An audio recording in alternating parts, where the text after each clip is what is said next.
वंचित बहुजन आघाडीकडून सांगली बंदीसाठी काढण्यात आली रॅली।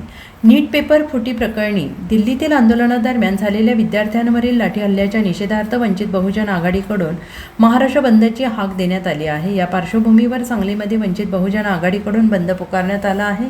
सांगली बंदसाठी वंचित बहुजन आघाडीकडून सांगली शहरामधून रॅली देखील काढण्यात आली। शहरातल्या मारुती रोडसह मुख्य बाजारपेठेतून वंचित बहुजन आघाडीच्या कार्यकर्त्यांकडून जोरदार घोषणाबाजी करत बंदची हाक देण्यात आली। शहरातल्या डॉक्टर बाबासाहेब आंबेडकर पुतळ्यापासून ही रॅली काढण्यात आली।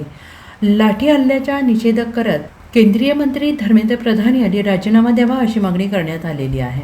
ॲडव्होकेट श्रद्धेय बाळासाहेब आंबेडकरांनी आज जो दिल्ली येथे विद्यार्थ्यांवर अमानुष लाठी हल्ला झाला त्याच्या निषेधार्थ महाराष्ट्र बंदची जी हाक दिली होती, त्यामध्ये सांगली जिल्ह्यातील सर्व शाहू फुले आंबेडकर या विचाराचे सर्व पक्ष संघटना यांनी सहभागी होऊन हा बंद यशस्वी केला आहे।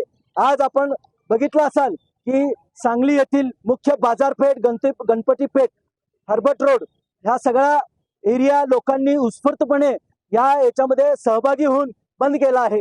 आज आपण ह्या फेरी काढत असताना आम्हाला असं लक्षात आलं की लोकांच्या मध्ये प्रचंड मोठ्या प्रमाणामध्ये या कृतीच्या विरोधात असंतोष आहे आणि म्हणून आम्ही इथून सांगलीतून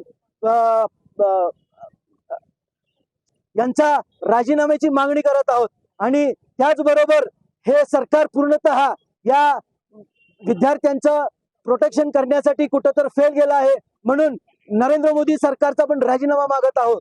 त्याचबरोबर महाराष्ट्राचे मुख्यमंत्री देवेंद्र फडणवीस यांनीही या मोर्चावरती विद्यार्थ्यांवर जो हल्ला झाला त्याचं समर्थन केलंय, त्याचाही आम्ही निषेध करत आहोत।